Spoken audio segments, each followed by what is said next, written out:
how much do you think, if at all, did it seem to you that fatigue was a factor and just the uncharacteristic, mistakes that guys were making, or was it just one of those nights and maybe a product of having so many new bodies in the lineup against a good team?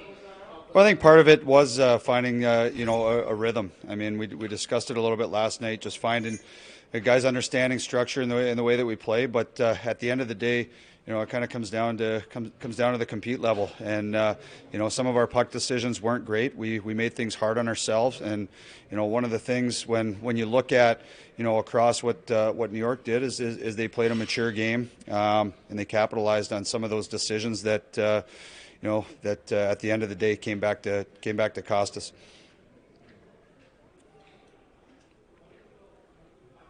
Man, what can you do to work on that mental toughness before you get the Bruins on Saturday?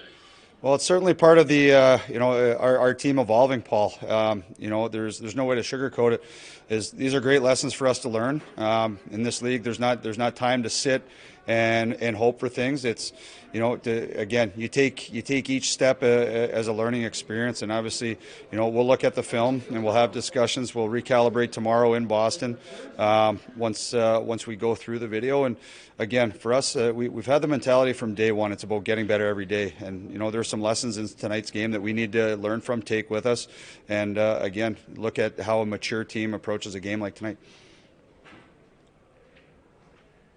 You switch up some lines and defense pairs. Did you give any thought just to keeping guys together? Just because for some of them it had been a game. I guess why did you make the moves? Well, part of it was just having a pulse for things. You look at back-to-backs. You look at guys playing in certain situations, and you're trying to find a little bit of a spark. I thought at times we struggled.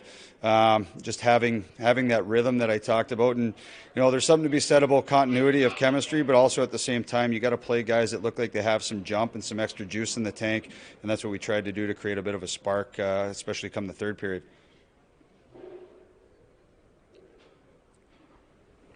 Hey Matt, you mentioned the Islanders play a mature game, they lock things down. Can that be particularly valuable for some of the young guys playing in their first, second, third NHL games here to play an opponent like that? Most definitely. When we're a team that's about growing our game, growing our players, and getting better on the day-to-day, you need to look at those lessons. You need to look how a team like that approaches a game, and you need to take something from it moving forward.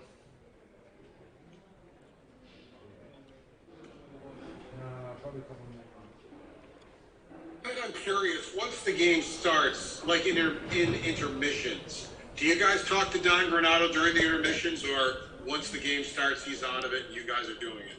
No, we speak with Donnie. We have Donnie on Zoom. So he's watching the game at the same time, and again, between periods, it's a collaboration of what everybody's seeing and ideas, and it's great, obviously, to have Donnie's input. For me personally, it's a source of strength, getting directly what he's seeing and how he's seeing certain things, and being able to kind of construct a collaborative message to go in and take to the guys, whether it's just verbal or whether we're showing film and clips to make those in-game adjustments. It's been we sure miss him, but it's been great having his voice and his vision. Thank you, Matt. Thank you.